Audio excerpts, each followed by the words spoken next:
Welcome everyone to this panel on how the children's media industry can support young people's passionate demands for action on climate change, whilst also tackling the issue of climate anxiety that unfortunately many young people face as a result of this topic. So today we are delighted to gather a very diverse range of voices from within the industry, academic speakers, and of course the voices of the young people themselves who are fighting for climate action. Joining us today on the in-person panel are Melissa Harding from BBC Children's, Monica Uman from Warner Brothers, Joe Redfern from Wind Sun Sky Entertainment, and Dr. Gareth Morgan from the University of Leicester, who is also a specialist in climate psychology. Our panel, all of whom are dedicated towards climate education within their own field of work, will be called upon to answer questions surrounding climate change, education, and anxiety by our passionate young environmentalists and climate change activists, one of whom is actually sat in the audience today with us, young Moksha. So without any further ado, let us hear our young people's initial thoughts on climate change and their experiences with climate anxiety. I think the most important part of climate change that's currently being discussed is the action and the deadlines, because I think we kind of have a habit as a human race of leaving stuff to the last minute and expecting that we can sort it whenever we fancy it, when actually with climate change, it's so different. And we have really pressing 2030 deadlines to really cut down our emissions. And if we miss those deadlines, the consequences are going to be much worse than I think we really imagine. Nearly half of the world's children are being affected by climate change and are already finding it difficult living a normal life where they can play, learn, and grow up as healthy adults. I believe the most important thing about climate change is how we slow climate change down. The most important thing to me about climate change is making sure that we have somewhere to live in the future sustainably and where we can live without worrying about the effects of climate change. I'm just afraid for our future. Then children's rights like food, water, education, and shelter, those things are being affected. So I believe that trying to slow it down is the most important step in trying to protect our future.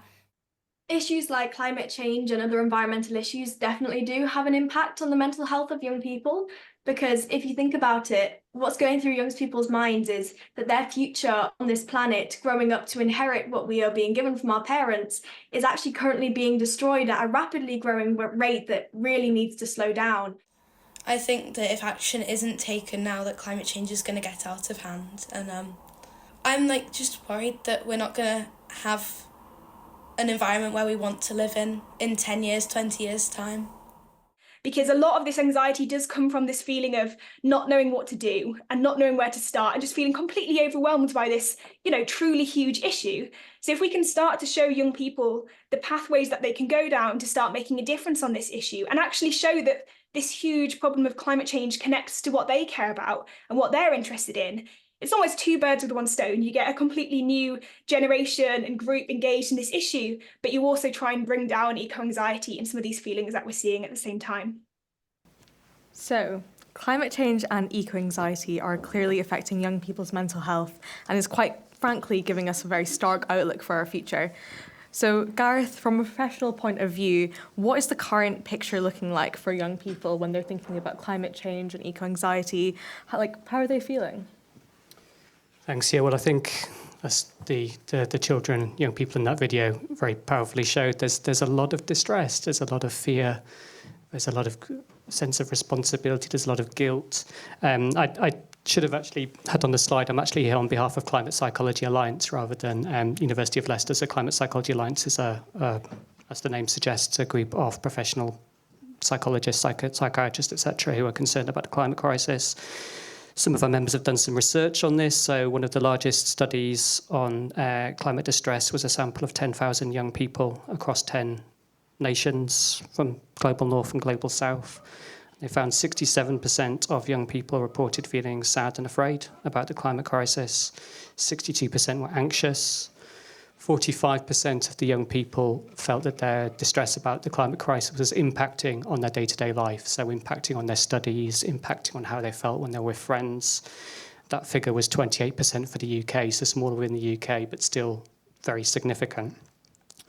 less research done with younger children, but we know this is still very prevalent and it's coming into clinics.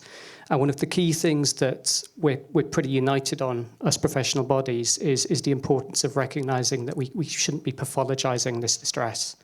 Whilst we don't want children and young people to be overwhelmed with this distress and feeling, overly responsible, we need to understand this grief, this sadness, this fear, this rage. These are all understandable responses to what is happening to our planet. There's a second layer to the distress. So children and young people will often say then that in addition to the worries about what's going on to the planet, there is the hurt that comes from being dismissed or having their concerns invalidated by adults, or recognising that the adults who are meant to be looking out for their future aren't taking the action necessary to give them that additional future. So we refer to that as moral injury or institutional betrayal. Yeah. And then out of curiosity there, Gareth, you mentioned very briefly that there hasn't been as much research into younger children. Obviously, research, it's very difficult to do that. But what are the initial thoughts on the differences, perhaps, in how younger children feel climate anxiety compared to maybe older teenagers, young adults? It's not been researched well, but I think obviously children's defences, their sort of responses to what's going on in the world are going to vary depending as they get older. So younger children are less able to rationalise and compartmentalise compared to older children. So there will be differences in terms of how it's experienced. Okay. And then, opening up to the rest of our panel, what are broadcasters and distributors of children's content already doing to try and ease climate anxiety for their young audiences, or even older children as well? Well, I may jump on this. So thank you very much, everyone, for coming. I'm Monica, working for Cartoon Network, and we have created a campaign which really, literally stemmed from research saying that 84% of kids feel anxiety. And I'm talking younger kids, I'm talking 6 to 12.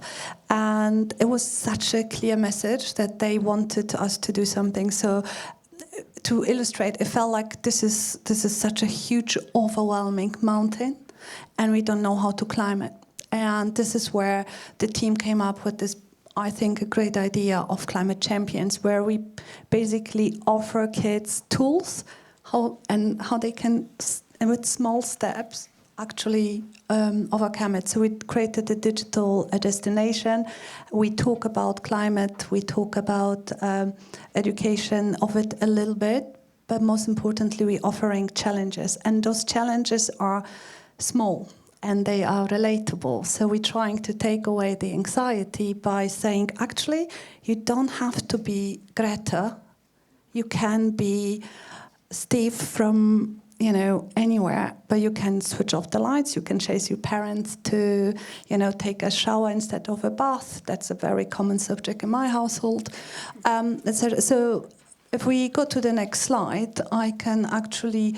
The essence of our campaign is every small action can make a big difference. And to kind of circle back, as we have a huge power to take this quite gloomy subject and translate it in a way it's less overwhelming. So we have fantastic, beloved characters. So we're putting our characters on the subjects and say, okay, this is what Gumball does, this is what Bear do, and it becomes slightly easier, digestible for them, and in essence, every small action can make a big difference. So if I may show a short video.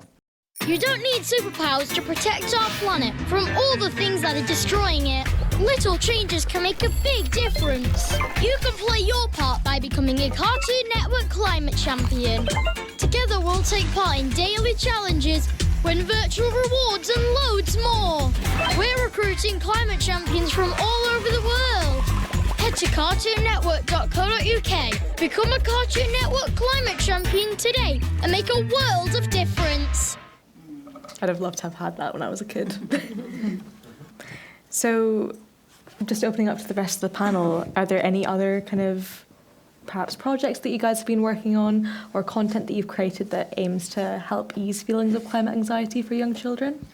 One thing that I've been doing in the past 12 months, so I work for, or have been working for Wind Sun Sky, and we have launched a kids IP that's philanthropic funded, so not TV budgets, but actually we wanted to launch the content dealing with climate anxiety where kids are. So actually we went to YouTube and Roblox in the first instance. And we went out with content there, which requires a slightly different way of telling that narrative. Again, you think about the kind of need state of kids when they're on YouTube. They're there for kind of YouTube shorts and shorter snippets of information. But equally, you can still land little bits, micro-learning, we think about it. Little bits of information, little tips and tricks through that medium. And even on Roblox, we went on to Roblox with an obby, an obstacle course, huge genre of gaming on Roblox. But actually, periodically in the obby, you had to turn off a dripping tap and you got a little message. If you turned off a tap when you brush your teeth, you can save this amount of water. Or to progress in the game, you turned off a light. Got a little, again, micro-learning with the idea that with repeated play, that message might start to stick. So I just wanted to make the point, this is a huge subject, a very scary subject. And not only does it need a different approach for different ages, to Gareth's point about younger kids and older kids, actually there's no reason that you can't land that message across multiple platforms. Just think about the need state and what they're there to do and then how you deliver that message. Yeah. So just jumping on from that idea about the difficulty in reaching perhaps different age groups, looking more broadly at that, what are some barriers that the industry as a whole might face towards achieving this goal of easing climate anxiety in children? Can I just jump in and say what the BBC does in this space as well? Because we do a lot and we're very, very passionate about it. So before we come to the barriers, yes. I'll just squeeze in what we do at the BBC. Yes, please. So I would say there are 4 things we do. One is beautifully crafted, trusted explainers about science. So either on BBC Bite Size, BBC Teach, Newsround, shout out to Lewis, who's editor of Newsround over there. It's estimated that 3.2 million children sit in front of Newsround in schools every week. You have a weekly climate story called Your World. And so it's very important that we get trusted information out there across all our platforms. Secondly, we give a platform to passionate nature advocates. So we've got everyone from Anishwa, little Anishwa, who's fabulous, to Steve Backshall, Andy Day, Lizzie Daly, people who are passionate about nature and hopefully will engender in the audience a similar passion about nature. Thirdly, we try and hero sustainable behaviours. So there's a clip coming later of a show called Style It Out, which was about sustainable repurposing sustainable fabric into amazing fashion. But those are the sort of behaviours that we champion and say are cool to the audience in the hope that they will adopt them themselves. But I think the 4th thing we do, which is perhaps the most important thing we do, is give a platform to children's ideas and hopes for the future and the ways that they want to live in the future and what they are currently doing to help the environment. Shout out to Blue Peter, who are over there. Ellen, who's the editor of Blue Peter. They have been doing the Green Badge since 1988, celebrating children's ideas about the planet and the way that children are engaging with, trying to save the planet. So there's a lot we do at the BBC. Is there more we can do? Yes, but we do a lot, and we're constantly thinking about what more we can do. Sorry, just to jump in there before the barrier moment. Fantastic to hear. It's great to hear about all the good stuff that I guess that the industry is already doing, because there is loads. Yeah. But as you're saying, there's always more that we can do. So what are the barriers that we're currently facing, I guess? I think the biggest barrier, before we got into this, which is barriers which we establish are the biggest barriers for kids to engage. To answer your question, it just makes me think we have to break our barriers as different media industries and different broadcasters and maybe start talking how we can do it together. Because I did some research, and when I look at BBC or Nickelodeon competitors, this is not the subject where we compete. This is exactly the subject where you have to kind of literally go on another level and say, okay, how can we use our duplicate reach? How can we bring to the table 25 million kids a quarter per year across Europe. Now, our wonderful competitors can, I don't want to say supplement, but can really enhance the reach. Yeah. So I think this is the biggest barrier, that we have to abandon our thinking, how we used to think, and how we think, for this subject, I understand the business behind everything. That's not what I'm saying.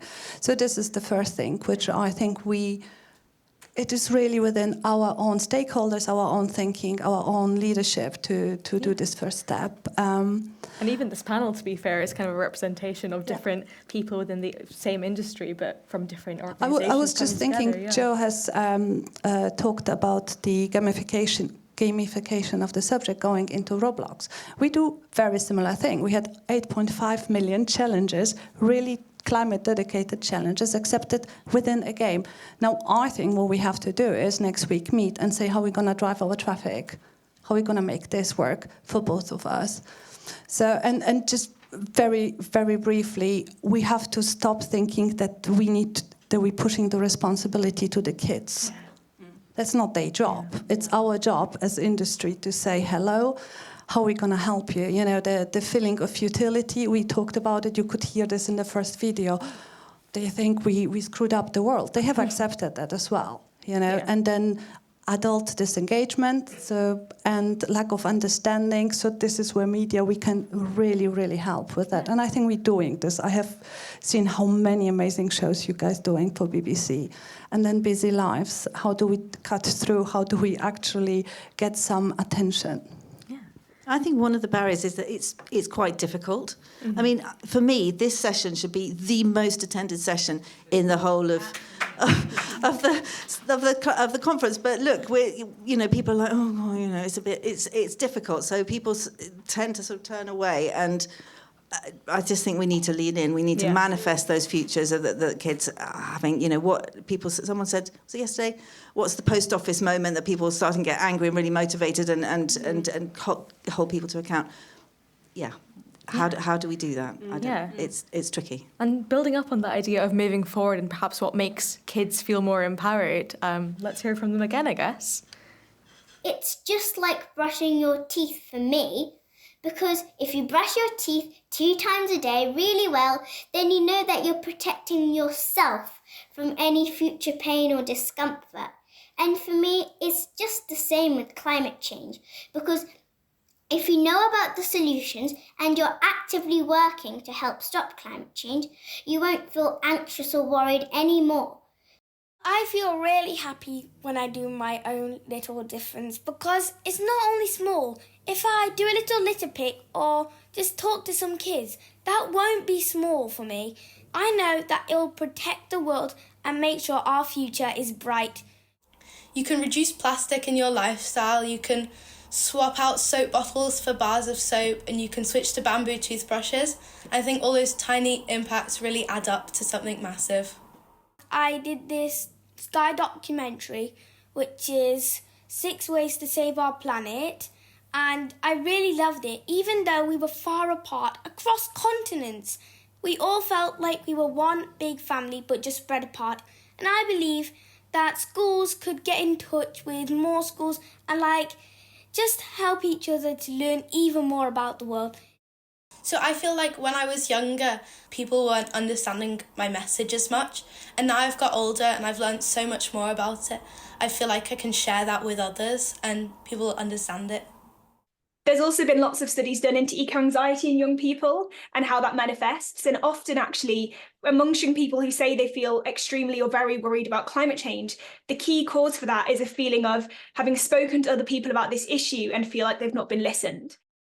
Making a difference is important to me because it feels like my voice is being heard and I feel like I'm invincible and I can do anything with that.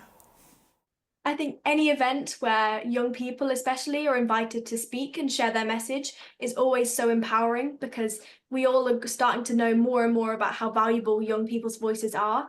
So any event like this one where we're being invited to speak and share our views on it is definitely empowering. And I think also our charity has a big focus on other young people and giving them a voice and trying to teach them activism skills and develop themselves. So I think that can really empower young people and it is so valuable. So, based on that, it is evident that young people feel empowered by being actively involved, not just in like a tokenistic way, but in like a really meaningful and tangible way, especially as they get older. So, Gareth, from a psychological perspective, what do young people need to feel empowered? We've obviously heard some opinions there, but are there any others that stand out to you? Yeah, well, I think that idea of trying to think about what young people need to be empowered is a more important question. Trying to think about how to reduce climate anxiety. Again, the feeling is important. We don't want to reduce climate anxiety. We want to empower people. I think hearing all of the young people speaking, they were all speaking about how important it was for them to take action, and the action that they were taking was meaningful to them.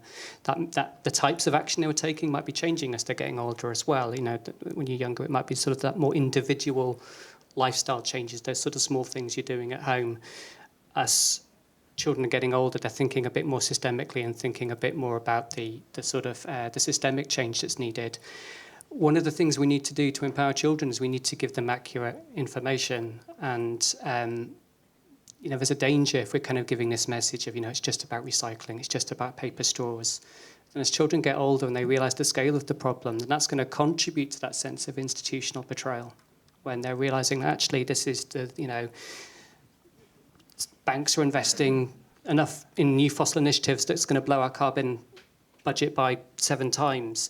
The carbon footprint calculator was developed by the fossil fuel industry to displace responsibility onto individual people. So we need to be making sure we're kind of giving people information and emphasising that this is a sort of systemic issue. To empower young people, yes, we need to be giving them information about things that they can be doing, but there's much more effective actions people can be doing in terms of individual lifestyle changes than, for example, recycling. So we can be thinking about getting people to change their bank accounts. We can be thinking about you know, discouraging flying. We can be thinking about sustainable diets, etc. And there's a video, I think, with Caroline Hickman that...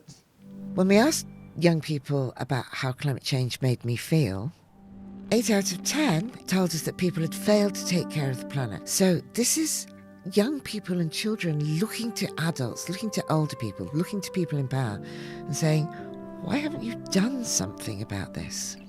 It makes me feel angry to see such a clear issue and to see everyone knowing about this issue and still not doing anything that they really should be. It's frustrating, and I think it's also tiring to feel so sort of scared and angry. One of the worst things we can do to children and young people is say, well, it's your responsibility now. I've heard this said to children. Your generation will fix this. Your generation is so inspiring and creative and innovative. We're going to leave this to you to fix. There is an idea by older people that it is sort of on young people to fix it, but I think that's really unfair, and I think it's a collective responsibility, not just on young people and not just on me.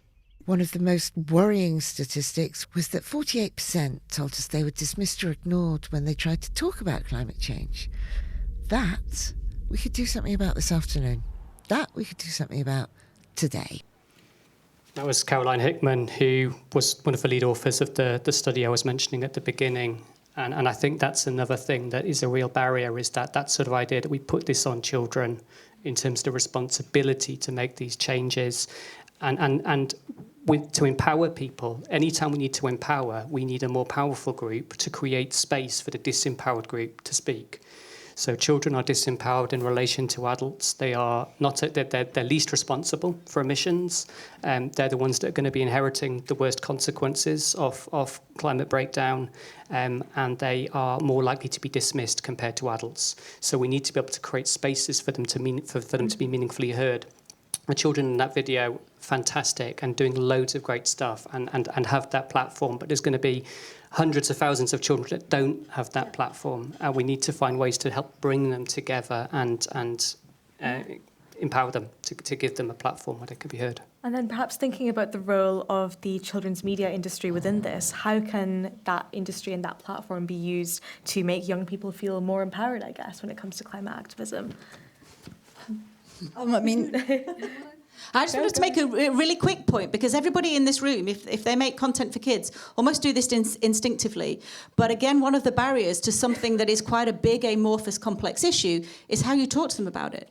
And some of the research that we did when we were developing the tone of voice for Future Chicken was we went out and we spoke to kids, and we spoke to some really young kids, and they couldn't actually say the word sustainability yet. So then you think about the language and the terminology that you're using, and then you ask them what they're worried about, and the younger points. And it kind of related to a point you made, Gareth. The younger kids were talking about I really love polar bears, and polar bears might not exist anymore. So that was something that they were really concerned about. But then you go to the K11 kind of kids, the older kids, and they were talking about much bigger topics. They were talking about pollution, and they were talking about conversations with their parents about switching to electric vehicles. So again, it's getting the terminology and kind of the approach and the tone of voice right, because that in and of itself can be a really big barrier to just getting that message across and making them feel empowered. And I just wanted to call out a lady called Catherine Hayhoe, who is a climate scientist who's got a really great newsletter.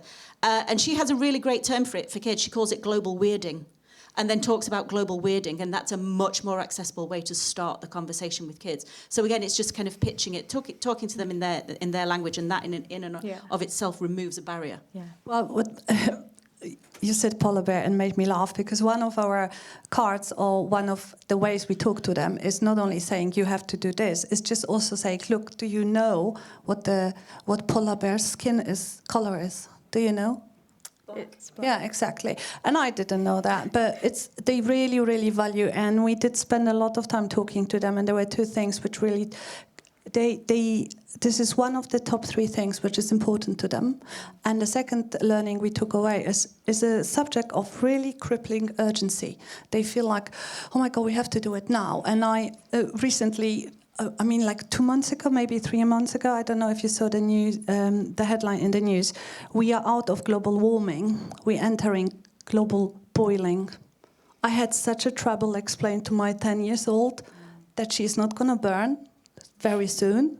And I think that to Melissa's point, it's really, really hard to deliver this subject in an engaging way, that they really don't feel patronized and overwhelmed. And, you have to that's what we're trying to do, dissect the subject in another way. And we also spent recently some time, I don't know if the slide is coming up soon, to Garrett's point, we have learned that there are 4 steps the kids go through till they take action. And 78 to 84% of kids we talk to, they are completely aware of this. So we don't have a job to do about awareness anymore, not as much. Then they go to the next step, which is they can articulate the problem. And that means not saying what it means, exactly what sustainability means, but how it affects their lives. We have also noticed that kids, for instance, in Africa, engage really more often with our campaign than kids in Poland. And the reason behind this, because they are much closer to it. So this is this awareness, articulation, but articulation drives agenda. And the agency which you could see, surprisingly, 10 years ago, wasn't there at all amongst this younger end of the kids. And now they really are, the agency clear, we are ready to act. So our job is really kind of maybe guide them slightly how they can act, but put it in a ways and steps and challenges the way they can really do it. And Melissa, you're obviously you've got a wealth of experience when it comes to the 7+ category, who may, as Monica was just saying, they might already know how to articulate, they're already aware. What is the BBC doing to help them be more empowered? I think what we concentrate on doing is putting them front and centre and making them the stars of the show, validating their ideas, giving them a platform. So I think we've got some clips of some of the shows we've been working on recently. So I've got Sophie and Sienna here, who are 6 years old. And they sent a poster showing photos of bird feeders, you can see here, litter picking, and some bug boxes they put. So what on them? I love it. A lot of work's gone into that. Green badge on the way. Have a look at this fantastic poster that Aditya has done. Aditya's only 6 years old, but has come up with an idea for a solar-panelled vehicle. And look, we got a special motor that can drive underwater. And it's like a helicopter. You can take off as well. It can do everything. Can our designers handle the surprises we've got in store? I did not expect that. How dare you? I'm just so shocked. And create fabulously fresh fashion. I'm really curious how this is all going to come together. Oh my. From old discarded clothes That dress. that could have been just chucked away.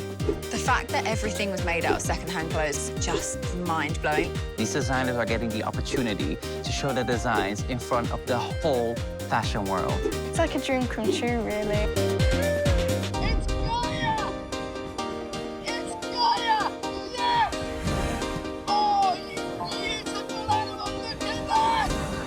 My shark saviors have a front row seat of this wonder of the ocean. They've got the queen of the hammerheads swimming right past their faces. Oh, this is just about the happiest day of my life. If this doesn't turn them into the next generation of shark saviors, I don't know what will.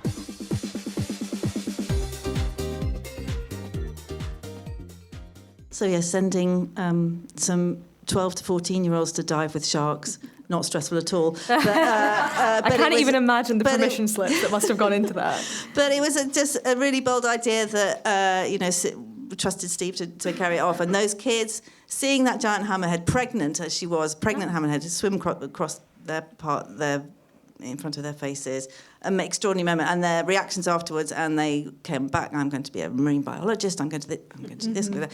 So just that sort of motivating, not putting the responsibility on them, but just motivating and making them fall in love with nature, fall in love with animals, and hopefully sort of propel them forward into being active. And getting sustainability at the front of centre, because I feel like when I was maybe around the age of 5 or something, a lot of the TV shows that I watched, there would maybe be one episode in sustainability, and that was the sustainability episode, whereas now it's great to see shows that are sustainability is every episode. So that change is definitely really great to see. So thinking more about the future, let's now hear from our young people about what expectations they have of the industry moving forward. I would say even more wildlife programmes and shows that would help to inspire even more kids so they can do even better and try and protect the world even more. You feel nervous or worried if you don't know what to do next. Like in an exam, if you've come across a tricky question, then you feel panicky and anxious because you don't know how to answer it.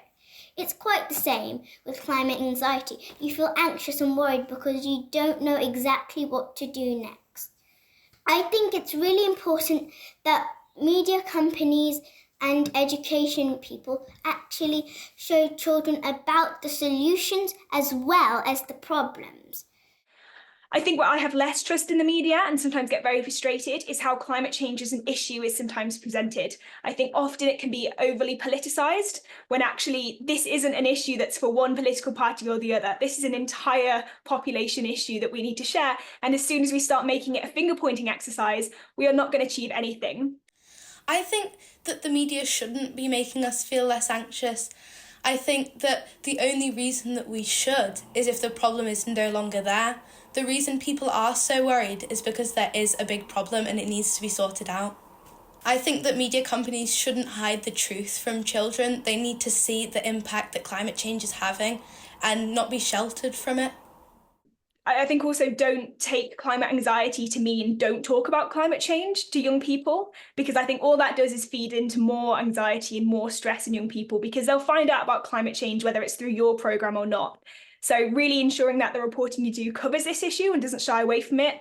And the doom and gloom can seem kind of scary and feed into that, but we need to kind of report the realities of this issue, but we need to back it up with that action. We need to show what it is that young people, or, not just young people, can do off the back of that to really make a difference. It has to kind of be both things at the same time. I think at the moment, a lot of media shown to kids in particular is fake or misleading. And I think we need an unfiltered view of climate change, otherwise it could be detrimental to the future and what people know about it. As a media industry, you have a huge responsibility when it comes to climate change, because the biggest way we're going to solve this issue is by engaging the public in this, is to get everyone involved and doing their bit. I think that media professionals could actually ask for some advice from children who know quite a lot about climate change and sustainable living. And it's almost this feeling that as young people, we've got a backseat in what's going to become our future, and we've got no part to play in turning that around. And so that's why it's really important that we think about how we present climate change and also present the role that the everyday person has in tackling this issue. And that it's not an issue that's inaccessible. It's not one that's just for people in power. It's one that we can all get involved in. And every person, especially every young person, should have a voice on this and should feel listened to. I would love to be more involved in policies being made about climate change. I'm really passionate about it, and I think that if someone was to come forward to me or many other people and ask about that, I would love to provide ways from a younger perspective. I think there's a few barriers to young people taking action for climate change. I think the first one is that so often as young people throughout childhood and throughout school, we're almost taught to sort of sit down and be quiet and wait until we're adults or in positions of power to really feel like we can have a voice on issues. And breaking that and trying to feel like, actually, you know what, I do have a valuable voice and I can stand up and do something now is difficult and will clearly take time and effort. More and more, we are seeing young people being heard and listened to and invited to speak up on these issues. I think the cases where we don't see that being properly fulfilled is when inviting young people to have a voice at the table is in a token effort. So sometimes we've seen it a lot ourselves, even when we're invited to share what we think about these issues. There's not much follow through afterwards of that being kept up or our words actually being held onto and acted upon.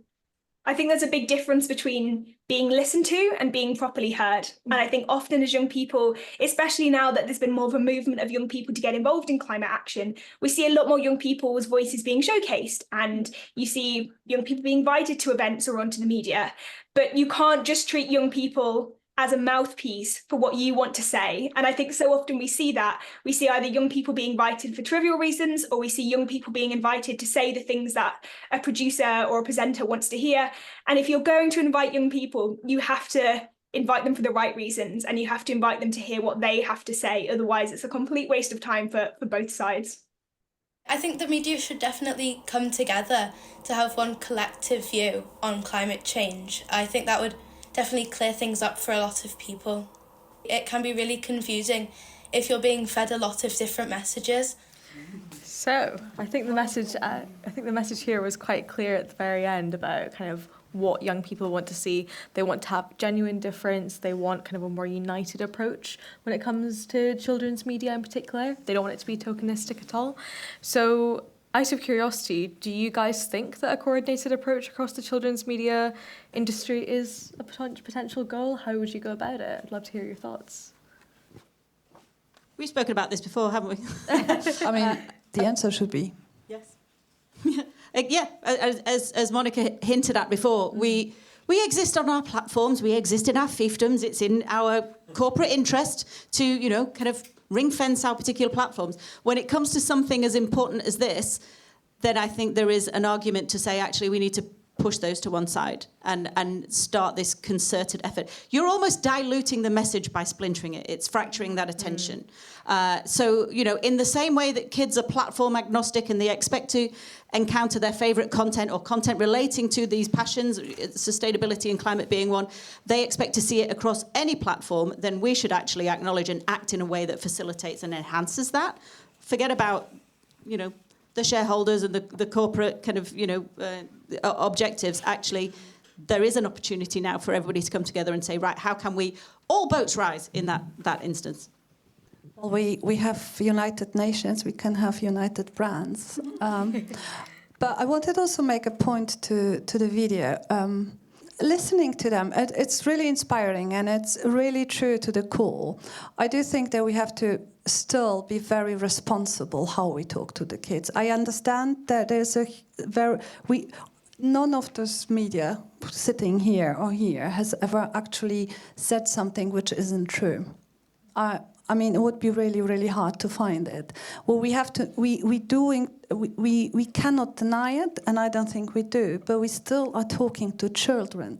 We have a very clear positioning of our campaign. We are not doom and gloom. We are not going to tell them every day we are boiling, etc. We acknowledging and we respect the anxiety, but I still believe that when you are in kids media, they talk media industry. There is a slight difference between media industry and kids media industry, and I wanted to make this point that before we all go and say we are not telling the truth and we are being too pink when the world is grey, I think it's really driven by the fact that we are trying to be very responsible. So how do you think the media can navigate this very delicate balance about not denying climate change, obviously, and being very honest and upfront about it, but at the same time not overburdening or putting the pressure on children or being too doom and gloom about it, as you say? Like, how do you strike that correct balance, do you think? I would say, well, we patronise them at our peril for a start, yes, because you've only got to watch those videos there to know exactly how smart and switched on they are. I think it's important to acknowledge that actually it's okay to feel those feelings, and actually we feel them too. You know, it is quite sad to think that a lot of young people feel that the older generation are like, well, we've created this mess, but over to you kids to sort it out. You know, I know a lot of people, myself included, I worry too. So, you know, important to say that actually we acknowledge that kind of eco-anxiety too. But similarly, also acknowledge that not every kid is going to be engaged to the same extent. Not every kid is going to go to the point where they necessarily become activist. But actually, they might want to go a little bit of the way, and that is equally valid too. And again, it kind of comes back, and the clip just started there, but we can show it in a minute. But it comes back to that almost kind of need state as well. It's equally valid to go onto a YouTube short, we'll see it in a minute, with just a little quiz about what you do with your skateboard when you're finished with it. And that actually might be as much as a kid chooses to engage. They won't go that step further. They won't be the next Greta, but actually that's okay too. Yeah. And we can acknowledge that. And you're not a failure for being that kind of kid that may be slightly less engaged than some others. That's fine too. Yeah. So that the clip that you can play is one of our YouTube shorts hosted by Worm the Worm, master composter, but also slightly disastrous skateboarder. Yeah. But he's got a little quiz on what you do with it after you've finished with it. Yeah, but that point about not everyone has to be Greta Thunberg, and activism takes a lot of different routes. That definitely is very true. I think right now a lot of kids feel like it's kind of all or nothing. You're either completely, fully, it's your life's work, like that's all you do and think about, eat, breathe, sleep, or nothing. False dichotomy. I think you can very much be like within your own comfort and do the little. Because the net result of making them feel like a failure if then they don't go to that stage is, oh well, I might as well do nothing then because I don't want to be a failure. Yeah. Yeah, but onto the worm. Hey, Chef Worm coming at you with another serving of kitchen quizzing. On today's menu, a skateboard. Heck. What should you do with an old board? Trash, donate, or plant it into a really beautiful board tree? What's the hardest thing about skateboarding for me? Definitely the pavement. That's how I got my skater name, Splat! If you're letting go of an old board, ollie it over to the donation bin so it can continue shredding on! Dude, always remember to wear your protective gear when riding. So again, that was conceived of as a YouTube short, 60 seconds, quick quiz format. Again, something that kids are used to consuming on YouTube. Quick quiz, what do you do with your skateboard? Trash, donate, or plant it into a skateboard tree. It's also not only about the content we create, it's how easy we make it for them. Because there is a huge journey from when they see and being told to engage to what they really, really have to do. So, some kids, we spoke about, they are so busy and they have so much on that it is overwhelming. And then to your point, all or nothing, you can literally just learn a little bit of about nature, or you can count how many devices you have home, and like very simple things which make a huge difference. Yeah. So I think we kind of get the broad consensus that everyone is very much for this united approach, kind of everyone putting their, as you were saying, put very eloquently earlier, putting kind of stakeholder interests aside and just kind of working on this together. Gareth, from your perspective, how can children and young people be most valuably and most meaningfully incorporated into this kind of united front, do you think? I think us in the video, as the young people and children speaking in the video, is to be involved in a non-tokenistic way, in a genuinely informed way. And I think it is interesting, the children and young people in the video were saying we don't want to be mollycoddled, we want to be, we want to have the truth. And I think quite quickly we can easily go into but they're still children, we need to protect them.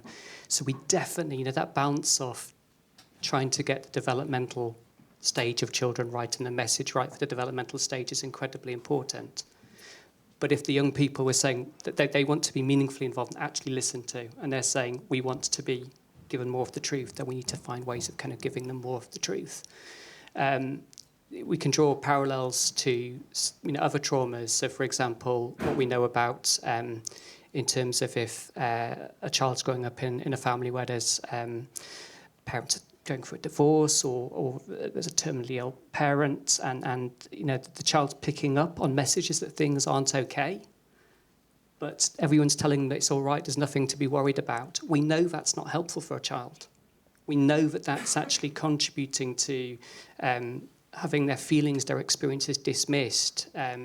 It's contributing to feeling like they aren't going to be able to trust the adults and the caregivers around them.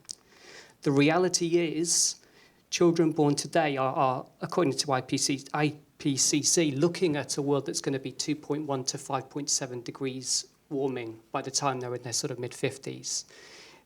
The reality is things are going to get difficult. So we need to find ways, this is unprecedented in terms of the threats, we need to find ways that we can start to communicate these ideas to children in ways that are sensitive to their developmental needs, aren't overwhelming them with distress. I'm not used to speaking to people in the media about this. I'm more used to sort of thinking about this with parents, educators, and that's hard enough. But at least with parents and educators, you can think about the need to address and contain your emotions as this has been spoken about. It's harder in media, I think, because you don't have access to the children who you're speaking to in terms of how you communicate these messages. But I think it's really important that this conversation is happening. And I also think that, you're deciding where your priority is for us to manifest a future where some of these problems have been dealt with and we can fall in love with that future and then work to get there. I do think that is a positive story that kids, it's an imagination. What can we show them? If we build it, they will come type imagination leap that we've all got to make. And then that might be the most helpful thing that we can do as broadcasters and content creators. Absolutely, yeah. Kind of speaking a bit before that, weren't we? How nice it might be to have a sort of story set in the future where some of these bad things have happened. Hull, Cambridge are underwater, etc. But we've seen, and food is scarcer, but we've seen people come together, and people are housing refugees, and people are sharing food, and there's good things that are happening in spite of the things that children are learning about is going to be happening in the future. And stories, some of the institutional betrayal and the way that parents dismiss children's concerns or teachers tell them to recycle whilst still flying all over the place. There's potential for that to be sort of introduced in sort of using comedy, etc., into stories. Yeah. One of the strands of shorts content we made with Future Chicken was called Good News from the Future, and we were talking about positive things that were happening, from batteries that are powered on molten salt to hair mats. Apparently, there's special hair mats that are made from from hairdressers, from waste human hair, because we know it's very good at absorbing oil. So now they're woven into mats and they help mop up oil spills. That's great for kids because they kind of go, ew, that's a bit gross, but actually that's really cool. So, again, just kind of using humour, and I know that was the subject of a session this morning, but humour, but also, there's good news as well, and it's really interesting that there are batteries that can be powered on molten salt. I didn't know that for one. But I guess now to open up the session to the audience, if there's any questions that you'd like to... Oh, hands up already. That's very good to see. So if you'd like to ask a question to any of our panellists, or more generally, or even just share your thoughts on how you think the children's media industry can work towards this issue, we would love to hear them. Hi, I'm Lewis James from Newsround. I've got a couple of dilemmas that we're dealing with. Hope the panel can help out on them. Partly existing, partly sparked by what the panel have said today. The first one is about agency. We want to give children agency. We want to give them a feeling of agency. We want them to feel psychologically secure. However, is there a danger if our content is geared towards the steps you can take to combat climate change, that actually, first of all, that's not the truth. It's systemic issues, it's global issues. And secondly, children, we're wanting to put a positive message, but the message children hear from that is, it's my responsibility, or the responsibility of my family. So that's the first dilemma. The second one is around, we want to empower children. We passionately believe at Newsround, and I imagine everybody in this room believes that children's voices are important and that they are listened to. And then we have the juggernaut of reality, which is a COP conference where all the climate scientists are saying this is not enough, this will not reduce warming. How do we resolve that when we're telling children they're empowered? Gareth, you spoke about betrayal. That's a very powerful word to use. How do we avoid a feeling of betrayal from us in the media?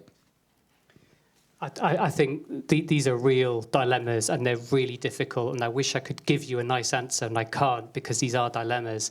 I think that point about not wanting to make children feel responsible and to feel that guilt is really, really important. I think another thing that can happen is children are told, you need to recycle, or it's bad to fly, etc., or sustainable diets. But then if their parents carry on flying or carry on eating what they're eating, etc., then that child's going to feel even worse. So I think really kind of giving the message, this isn't on you, is really important. This is on adults, and this is what adults need to be doing. Positive news stories in terms of things that adults are doing, activists are doing, where there's been policy changes, really focusing on the systemic sort of stuff that is changing, and trying to really hammer home it's not on kids. If I may add to this, empowerment or enabling kids shouldn't always mean that they have to take action.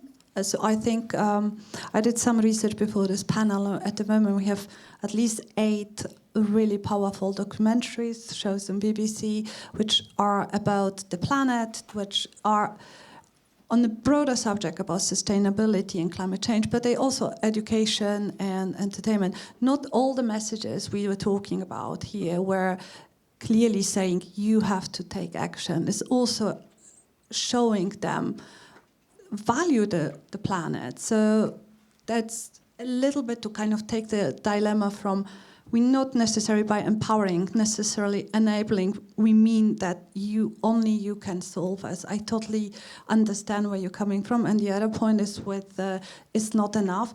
Well, the truth is it's going to be very, very long till it's enough, if ever. That shouldn't stop us and the kids to trying to do something to slow it down. I think we've got time for, yes, gentlemen. Thank you. I'd like to amplify what the previous questioner said, and the reference to the fact that we're not in global warming, we're in global boiling. I'm trying to set up a documentary about climate change, which basically shows that things are actually a lot worse than we think they are. They're a lot worse than COP thinks they are. Despite the brilliant BBC series Big Oil versus the World, which I would encourage you all to look at if you've not seen it, the fossil fuel lobby is far stronger than the BBC. It's far stronger than all the world's media. It's got much more money. And things are far worse than they are. The big change that will eventually be accepted is that the effect of climate change, which is going to hit us in the next decades, is sea level rises. There are going to be millions of people displaced because sea levels are going to rise. There have been 3 global floods in the last 12,500 years, and according to the scientist who I'm working with, we are already in the 4th global flood caused by the release of subglacial methane, which you can't easily measure, and because you can't measure it, no one really wants to believe it's there, and the fossil fuel lobby is making it quite clear that it's a natural gas, therefore it's okay. The only way to make radical change is to face the reality. And I'm afraid it's far worse than we want to admit. The only people who can do that are legislators. Earlier today, someone mentioned something about when they introduced, or maybe it was on the news, a tax on sugar in sweetened drinks. It reduced the reduction. The only organisation in Britain that I'm aware of that is actually really doing something is the Good Law Project, which is using the law to take the government to court. And in a sense, I think everything that the broadcasters, the children's media people is great. I think we do have to listen to children. I've got lots of grandchildren and they ask the same kind of questions. We have the same kind of conversations. But the fact is, it's going to be far worse than we're prepared to publicly admit it now. And unless we do admit it, we won't be radical enough. Now, it's not for broadcasters, especially not children's broadcasters, to do this. It is for some of the other programs. You know, I'm old enough to remember Wonderful World in Action and Panorama and all of those shows. But the fact is, there is a there is a disconnect between making programs to encourage children and adults, by the way, to do the things that will make micro differences, but enough micro differences will help, but it's still not going to make enough difference. Until we get rid of fossil fuel, we're going to go down and down and down. And therefore, I think we need to face up to the reality. You'll never get change with a Conservative government. We might get change with a Labour government. We would get change with a Green government. But of course we must try to alleviate anxiety. But some of those kids know that we're bullshitting them. Yes. They know it's worse.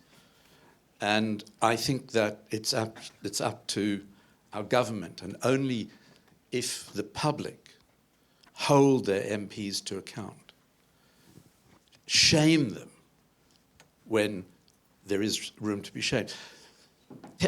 Thames Water has just issued a £150 million dividend to its shareholders.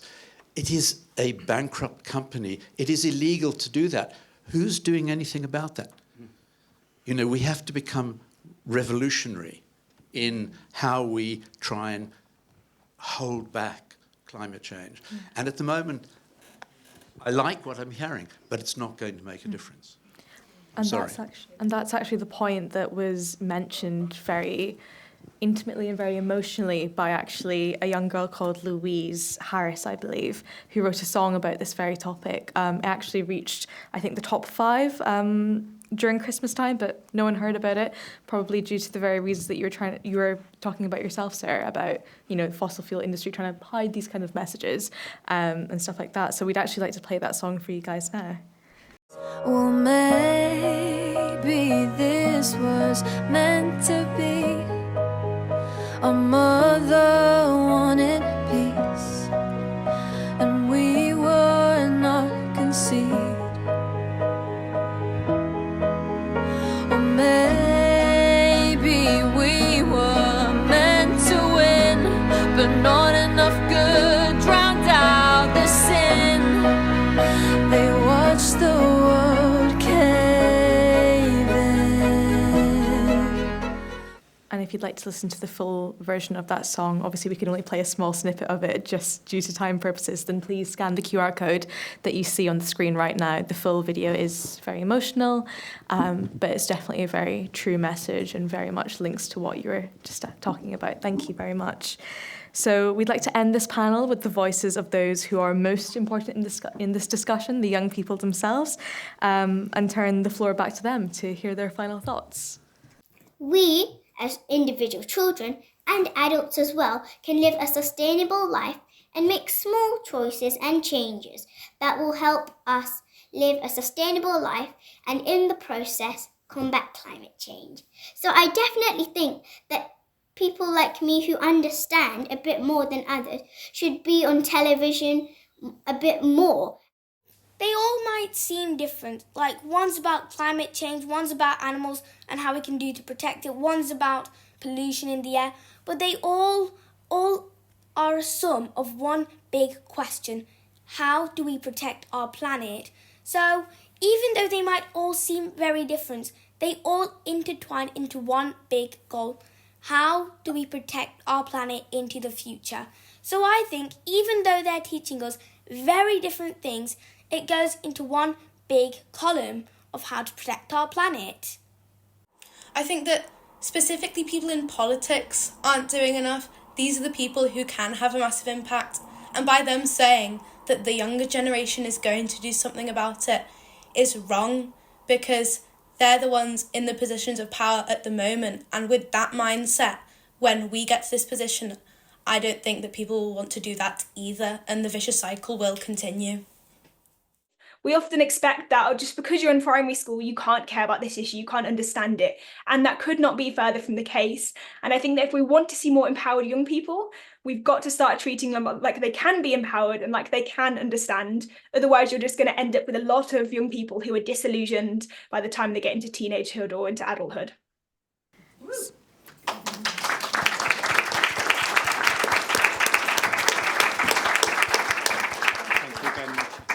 Yeah, I think I agree with Gareth there. Thank you very much, everyone, for attending this session. And thank you to our panellists as well.